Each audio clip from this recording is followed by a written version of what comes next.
At the pep rally, we stand out like two sore thumbs.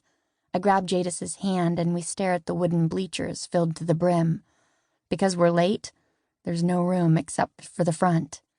"Take a seat, girls," Mr. Falcone, the oldest teacher on earth, says to us. "Just trying to find a spot," I say, and then he points to the front row. We stare at him in horror. "I'm not sitting here," Jadis says. "I'm sure there's a place in the back." Because the front row is an unthinkable gesture. I want to be here probably more than anyone else, and we never sit up front.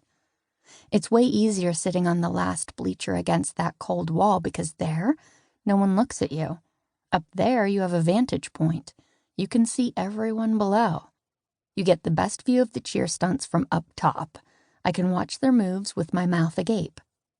I can gasp or be critical at the back, and no one notices how into it I really am. Up front, you're left on display. "Would it hurt you to smile, girls?" he says, his greasy comb over like an animal's nest. "When I was a kid, girls used to smile." I promise you that girls his age didn't smile, especially when they were talking to him. So we sit down because we have no choice. The pep rally is about to start, and the place is packed. Say what you want about the cheerleaders, but they always get a crowd. Down in the front, you can feel the pulse of the room. You get the full view. We're so close to the cheer squad, I can see the hair on their arms, the clogged blackheads on their noses, the stubble in their armpits, rashy thighs, their coach pacing back and forth.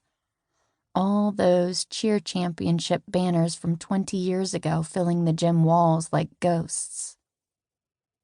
"I can't wait to get waterboarded by pom-poms and the three Chloes," Jadis sneers. The three Chloes are Chloe Orbach, Chloe Clark, and Chloe Schmidt, the in-your-face tight circle that heads the squad.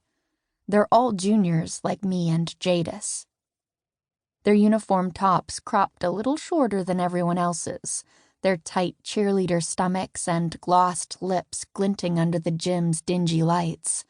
They're ferocious about their bond, the way they grip each other's hands in the hallway, making a wall so you have to walk around them. They've been doing it since middle school, so everyone is used to it. Except for Jadis. Jadis, of course, has to make a point that this is not 1958, and you can't just rule a hallway. So she forces her way between them until they split apart. The three Chloes are the reason anyone comes to the pep rally. The blaring dance party music starts as the cheer squad and their hyper-focused faces, their eyes wide, jaws clenched, take their places. There are only 5 of them out there. They're a skeleton of a team.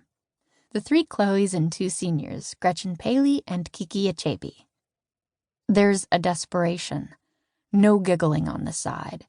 No tightening each other's bows. During a graduation party in June, 2 girls from the cheerleading team, Randy Schaefer and Isla Davidson, went to the hospital for alcohol poisoning.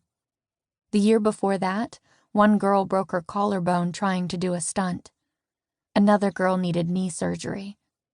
There were endless school meetings about the number of concussions cheerleaders were getting. Football players had helmets and precautions. They had a concussion expert on the turf. Cheerleaders, on the other hand, had 2-inch thick gym mats separating their heads from the ground. That was it. Right away, the focus is on Chloe Orbach, her wild blonde ponytail tied back in a giant white bow. The other girls shaking their gold pom-poms in a line, in formation, waiting for their leader. Chloe Orbach sprints into a round-off and then hurdles her body into 3 backflips, one exploding after the other. That's all it takes, 3 perfect backflips, and I'm in a trance.